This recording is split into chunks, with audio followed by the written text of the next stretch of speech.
How you doing? It is June the 3rd, 2026. Men's Mental Health Month, which, I think, it's important. Men's mental health is important, but I think this podcast can benefit women as well. I'm going to talk a little bit about things I've been through. I'm going to talk about some of my dark years in my life. I'm going to talk about things that I've seen, things that I've struggled with. And you're asking yourself, well, why should I listen to this guy? I've been through a lot in my life. I've seen a lot. I've done a lot. I've been to war. I've also been a professional firefighter for the last 14 years.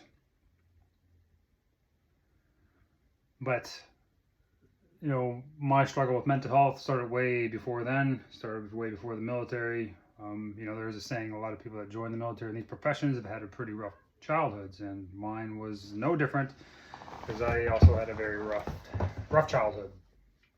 So we'll start from the day I was born.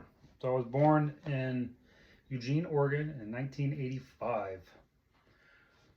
See, when I was born, I had the umbilical cord wrapped around my neck 5 times, which drove me under my mom's ribs, and I ended up being a C-section, and I wasn't breathing, and they weren't able to get me to breathe for a while.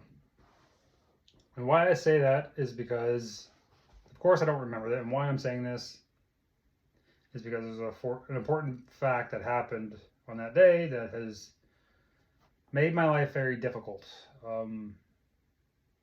Even though I don't remember being born dead, it wouldn't be the first time I've been to that point in my life, or came close to that point in my life. But they forgot to untie my tongue. I know a lot of people think that's, there's a saying, your tongue tied is actually a medical thing. It's, that little piece of skin that connects the bottom of your, or the top of your tongue to the bottom of your chin or jaw. Mine was pretty short, didn't really have much room or play. I wasn't able to touch the roof of my mouth for the longest time, which made speaking very difficult. I had that problem until I was 38, 39 years old. I just recently, a couple years ago, got it done. It's called a fursectomy, not a versectomy, guys. It's 2 different things, 2 different procedures, which I've had both, but we'll get off that topic. So I was very tongue-tied for a lot of my life, which made me not wanting to speak to people very much. I didn't like talking in public. It made me very nervous. I hated being called on. Made reading very difficult because I stumbled over my words and I couldn't say them. But that wasn't the only thing I had to deal with growing up as a kid. One of my very first memories was from 3 years old. I'm not going to get into that. Don't like talking about it. It's a very short memory, very, not very much to it. Just I knew what happened, and I don't like talking about it. But we'll get into another issue that I had growing up. So when I got to maybe a 5th grade, I was taking a psychiatrist because I struggled in school very bad. I had a lot of learning disabilities, a lot of learning issues. I couldn't read and write for the longest time. It was very frustrating. So they would take me to a psychologist, and I got tested. They said I had ADHD, and if you don't know what ADHD is, I don't know where you've been living, because there's a lot more about it now than there was when I was a kid. It's hyperactivity, can't sit still. Concentration was garbage. You could probably get maybe a few seconds out of me before my brain was somewhere else. I was very messy growing up. I couldn't keep track of things. I lost things all the time, which made things very difficult for me, especially when I was in the military. So that was one issue I had. I was very tongue-tied, had ADHD, so I couldn't talk. I was very hyper. And there was another issue I had, and it was dyslexia. Dyslexia is pretty much your brain is wired different than most people. I'm not able to learn like everyone else. My brain is not able to make those connections for some reason. I don't know why. It's very frustrating. but I've worked around that.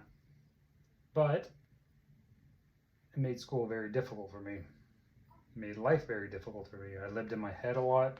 I didn't like talking to people because a lot of people judged me growing up and called me stupid, called me a lot of different things because I had these issues. And the funny thing is, I don't know if it's some cruel game that God played on me, which I don't think it was. I think it was probably something I needed to learn and teach me. But another thing that came out of that psychiatrist test was I had a very high IQ. So I lived in my head a lot. I didn't talk. My mom told me I had a very high IQ, and I didn't believe it because I couldn't read or write. There was no way I had this IQ if I couldn't do these things. But I was also very into a lot of other things. I loved tactics. I was very into art and drawing growing up. It was all kinds of things. But I didn't really talk much. Lived a lot in my head for a long time. I was very, what do you call it? I lived in my head. I was very shy as a kid. My self-confidence was pretty low as a kid. People would make fun of me and I wasn't able to really talk back. So I'd fight them. So I grew up fighting a lot of people. If you called me stupid, I was probably going to punch you in the mouth. And I did that a lot, and I got in trouble a lot for doing stuff like that. Because I had no other way to express myself. I couldn't talk back or make some witty joke, so I just hit you. Not right, but I did it. So I lived with that a long time. The first time I seen somebody get really messed up was in probably middle school. I had this really good buddy that I hung around with. He lived down below me. My dad was in the military, so it was a big military housing complex when I lived in Germany. Me and this guy became very good friends. He was into comic books. I was into. So anyways, one day we were outside and behind these big, there were these old barracks that they converted to family homes. There was a bunch of families that lived in one of these things, probably a good 20 families. It was a huge building.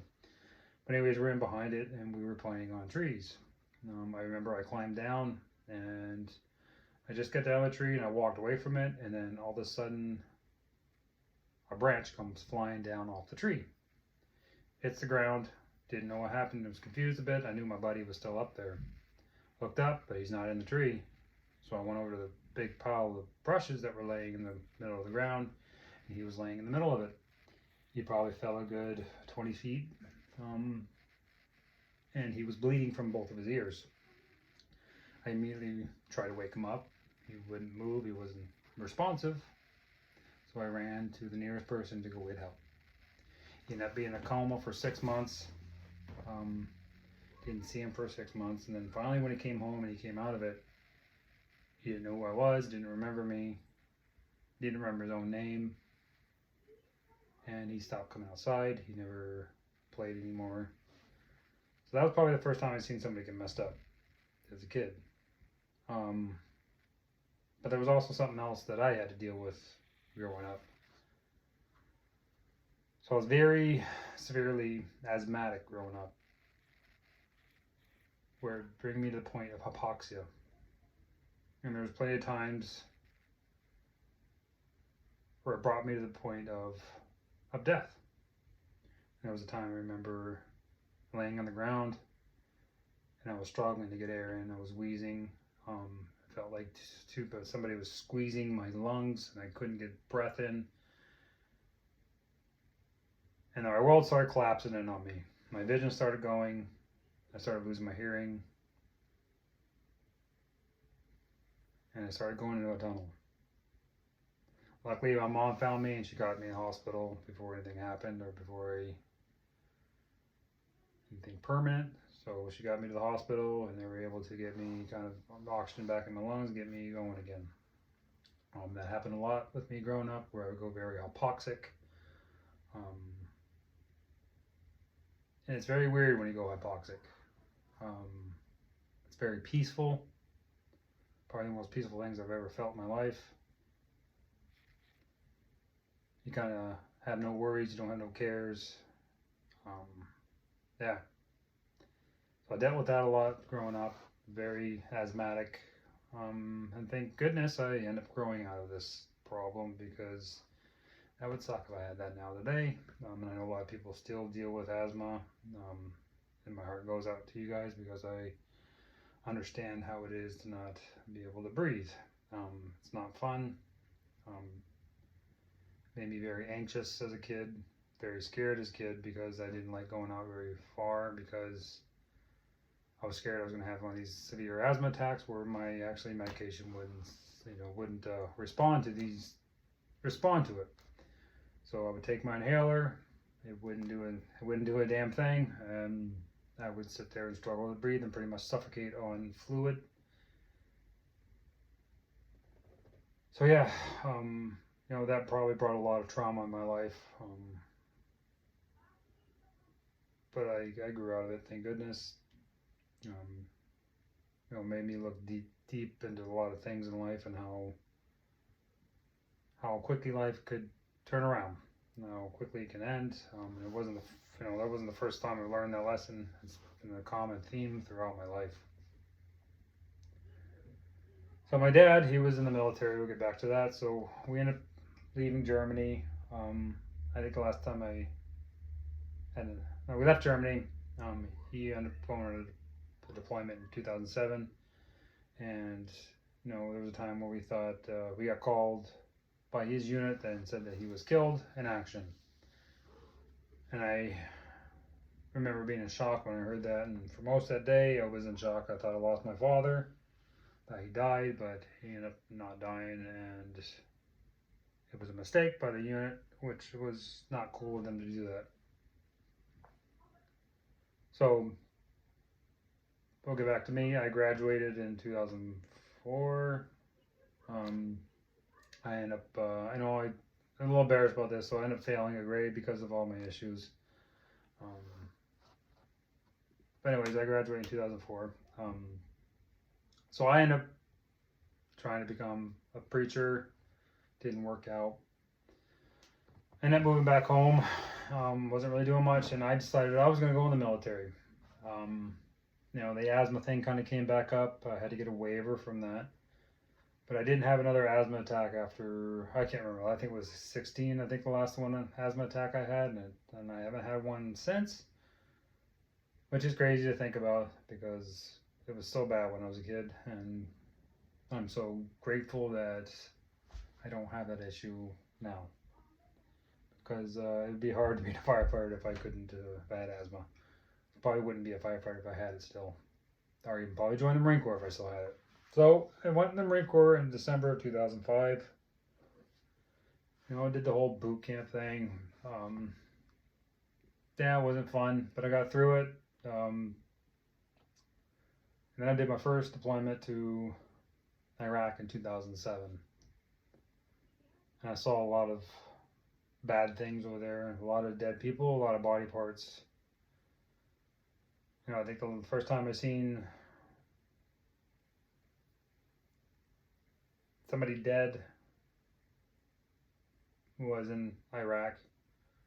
I remember this person blew up this bridge, and at the time we had a bunch of training in site exploitation, and we did a lot of detainee operations, and this people came in and they gave us a baggie full of body parts, and mostly it was hands and fingers and eyes and stuff that we could identify. I remember fingerprinting them, blowing up severed hands and fingers and running through this machine to see who these people were. I think that was the first time I seen body parts. I didn't know what to think on that tour. I got a lot of V-beds that tour, a lot of IEDs, a lot of shooting, a lot of firing going on. 2007 was one of the bloodiest years in Iraq.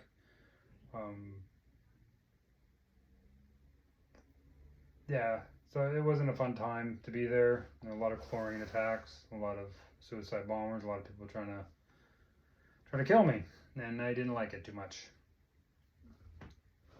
I got out and I did that tour, and I came back, and I was still early in my contract, still had a lot more time left, and then they told me I was going back again, so I did another deployment in 2008 to 2009. In that tour, I seen a lot of dead people as well. Probably should have died in that tour.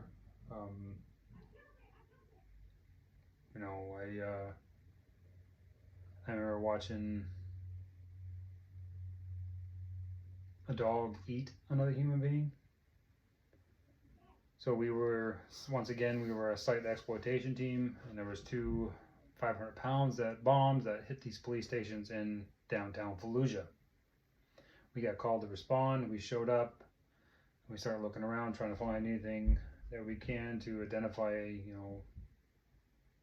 who did it or who was dead. And I remember this police station was blown up, and then around it had a bunch of sea wire. And then I remember going back to the sea wire behind this building that had been leveled, and there was pieces of human flesh that was thrown into the sea wire. And on the other side, it looked like a piece of somebody's thigh, and was laying on the ground. And I watched this wild dog come up and grab it, and it ran, 20-30 meters away, and it laid down and started eating it.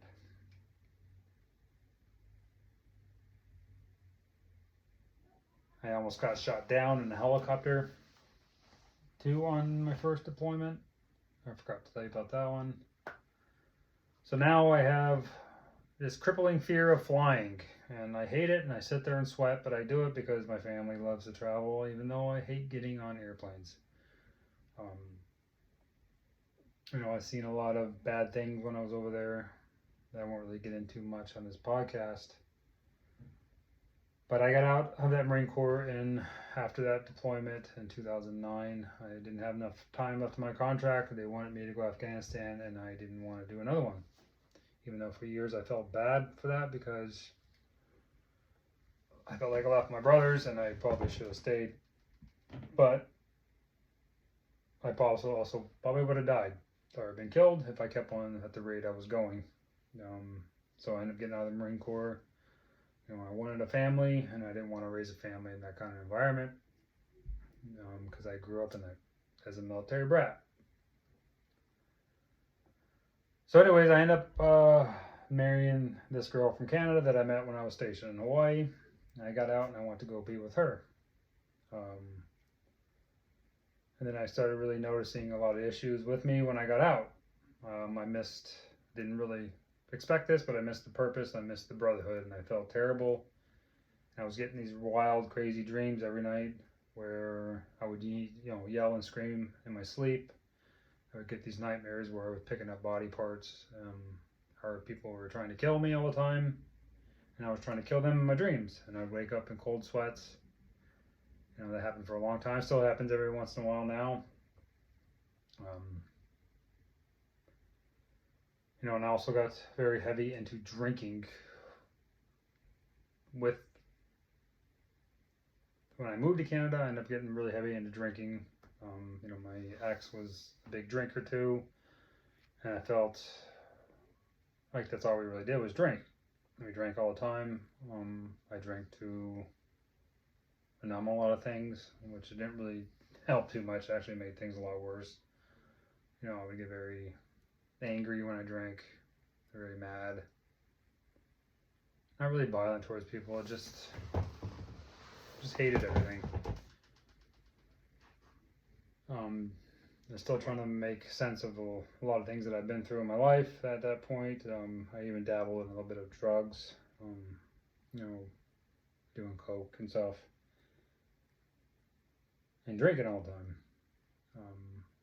I ended up going to fire school in 2012, and then I ended up getting on the job in 2013 in the fire department. Now, I think a lot of ways I joined the fire department because I wanted to give back a little bit to the community, and I didn't want to I didn't ever want to shoot a gun again. I didn't want to be anywhere around guns or any of that kind of stuff. I wanted to use that military experience for good and to help people. So I ended up joining the fire department, which added a lot more trauma to my life. That I probably didn't need it, but it's a good purpose and a good reason why why behind it. I'm very good in stressful situations. I feel like sometimes my ADHD, the only time I feel like I'm clear-headed is when things are kind of going around me chaotic. I don't know if it's because my brain is so used to being chaotic that it feels a little more comfortable for me when the whole world's burning down around me. So I felt like I thrived in very stressful situations. I felt very calm in them. But yet in my normal life, when things were peaceful, it wasn't so much so. It wasn't calm at all. I was very chaotic when things got quiet. And I'm still a firefighter to this day. And, coming to peace and quiet has been very hard for me to do, very hard for me to accept. For years, I was very numb to things. I've seen very, very traumatic things, and it wouldn't bug me. I wouldn't think twice about them. And that kind of all changed when it changed years later when I had my son. But anyways, so back to my first marriage. It ended up badly. I was struggling with a lot of things. I wanted to stop drinking. I wanted to get away from it. I wanted to stop the party life because it wasn't benefiting me, and I don't think she wanted that. So we're not gonna get into that. Anyways, I got divorced, and then I think I was probably 2 years on the job when that happened. I got divorced. I was 2 years onto it.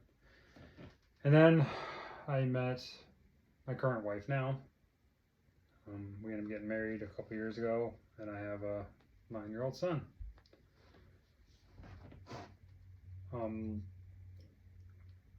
Last year I almost broke from the things I've seen. I had 2 back-to-back really traumatic calls that happened. I was part of a incident where a guy was shot, and we went into an active shooter scene to try to render aid to this guy. Even though by the time we got there, I didn't know at the time, but he already passed away. I tried my best, but there was no saving that guy. And then a couple months later, I had somebody try to commit suicide in front of me. And it nearly broke me because it was a younger person, and I didn't really understand why, when somebody has their whole life ahead of them, why they would try to do that. But I witnessed it all, of them trying to do it. It wasn't the greatest experience. Maybe almost quit the job, maybe almost quit being a firefighter, maybe questioned a lot of things. I stopped really taking care of myself. I stopped working out. I couldn't sleep. I'd lay in bed all night. I'd pile on nicotine. I'd pile on caffeine. Anything to just stop the noise in my head. Every time I got into bed, I'd lay there, and then by the time I got to sleep, the nightmares would come. And for a long time, for a year after year of doing that, it's unsustainable. You're gonna break, and I almost did. In a lot of ways, actually, I did break. I didn't know how to fix things. I didn't know what to do. I felt very lost inside. I felt, what's the point of all this? What's the point of life? Why am I doing this? Why am I being a firefighter? Why am I keep adding more trauma to my life? Why do I keep adding more stress to my life? And I felt very dead inside. I couldn't find joy in little things anymore. I felt stagnant. I didn't feel like I was going anywhere in life. All I could think about was war. All I wanted to do was go back to war and be with my buddies. Not because I missed war, I just missed my friends. I missed having a purpose. And it was dark, dark years for me. A long time. And I think a lot of ways why I never really gave up is because of my family I have and my son. And I couldn't do that. And I've lost a lot of buddies throughout the years from suicide. Guys that I served with. And it was heartbreaking to hear about that. And I didn't want to be one of those, I didn't want to be that statistic. I didn't want to be that person. Even though sometimes, you get those thoughts of maybe you're better off that I'm not around. Because life's so hard. It's been so hard for me, and it's been struggle after struggle after struggle and struggle every day. But that's life. That's what life is. That's what makes life so great. Is those struggles, because you learn from those struggles and you get better and you become stronger.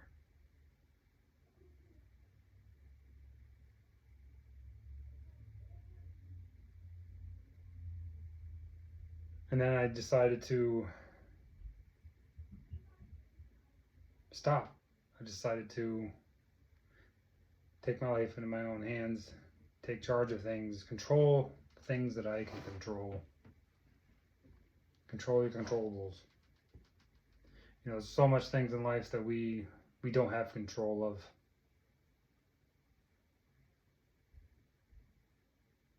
But if you control the little things that you do have control of, it makes a world of difference. I came to the realization that how I show up in this world is how I'm going to feel. If I'm not sleeping because I'm pounding caffeine to me all day, and nicotine, and every other substance, even weed, I would use weed all the time just to kind of numb out a bit, so my brain would stop thinking about this stuff, stop thinking about Iraq, stop thinking about all the crappy things I've seen, all the death, and just so much death I've seen in my life. I think I've seen everything you can possibly imagine. I've seen shootings, stabbings. I've seen people get hit by cars. I've seen people mangled in car accidents. I've seen people,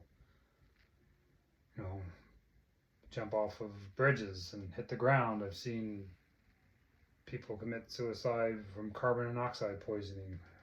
I feel like I've seen everything. I've seen people blown to pieces.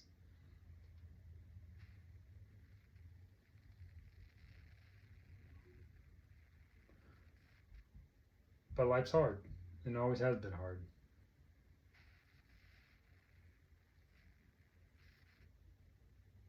And I decided to start taking what I can and control on them. From my diet. I completely got rid of caffeine out of my life. I got completely rid of nicotine out of my life. I stopped drinking a long time ago. We'll get into that one. I was pretty heavy into booze. Quit that a couple years ago. I'm to the point right now where I'll have one or two drinks on a special occasion. Other than that, it doesn't serve me any purpose. Can't remember the last time I've been hungover. I think my wedding I may have been hungover a bit. That was probably 3 or 4 years ago. But other than that, I don't drink. Don't touch the stuff for the most part. Maybe if I'm going out to dinner with the wife, I'll have maybe a beer or something like that. Or maybe my father-in-law wants to have one or two drinks with me, and I'll have one with him. Other than that, I don't have the stuff in my house. Don't touch it. I don't get drunk off it. I don't do drugs anymore. I don't smoke weed. I don't do coke. I don't do coke. I tried that a few times. when I got out of the Marine Corps. I didn't really get too heavy into it, but I did try it. Did like it, and that's the reason why I never touched it again, because I liked it. But I did like the weed. I liked the cannabis a lot. I did that because I felt like it helped my PTSD. But it really didn't. It just kind of numbed me out to my feelings and made me very disconnected from the world, so I didn't like it. A couple of years ago, I got onto ADHD pills, which have been a life-changing thing for me. It's able to make me, I'm able to concentrate. I feel like my brain works a little better. Not perfect, but it works better. I'm able to concentrate and focus on my thoughts a little more. Started getting my diet in order. Trying to get my diet in order. That's been a struggle because I like food. You know, I get out and I walk every day. I get my eyes out in the sun. I get the vitamin D. Try to calm my nervous system down. You know, I figured a lot of stuff that comes with PTSD and trauma is controlling your nervous system. Because if your nervous system's jacked up on every supplement and addiction they're known to man, from nicotine to caffeine and all this, yeah, you're gonna have anxiety attacks. You're gonna lay in bed all night thinking about things because your brain's gonna be all over the place. It's gonna be wired to the gills. So I stopped doing that. I stopped all that stuff, and it's helped a lot with my sleep. I'm sleeping a lot better. Still get the nightmares every once in a while, which is fine. But I don't get the heart palpitations, which is nice. You know, even my blood pressure would get through the roof because of a combination of everything. You know, the PTSD that I've been diagnosed with. I'm trying to feel a little more. I'm trying to be more active in my life. I'm trying to move a bit more. Trying to work out. Trying to do stuff like this. Trying to make podcasts. I'm trying to write. Trying to talk a little more about struggles that I've been through. The things that I've seen. And the truth is, you know, you could sit there and struggle with things. I'm not going to say, you know, what I'm doing is completely going to get rid of it, because I've already accepted the fact that I'm probably going to deal with this the rest of my life. But I'm going to do things that are going to be beneficial to me, that are going to help me to have a better day, to be more functional in my day, to be more present around my son, to be more present around my wife, to be a better father, to be a better firefighter, to be a better leader in my community. Maybe teach the younger generation or younger men the things that I've seen and what's helped me in my life.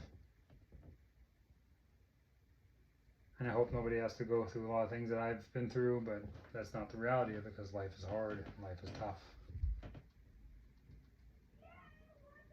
And I think that's it for today. I think I'm going to leave it on that note. I'll probably do another one more about some mental health things that I've learned. So I hope you have a good day, and I hope you listen to this all the way through. All right.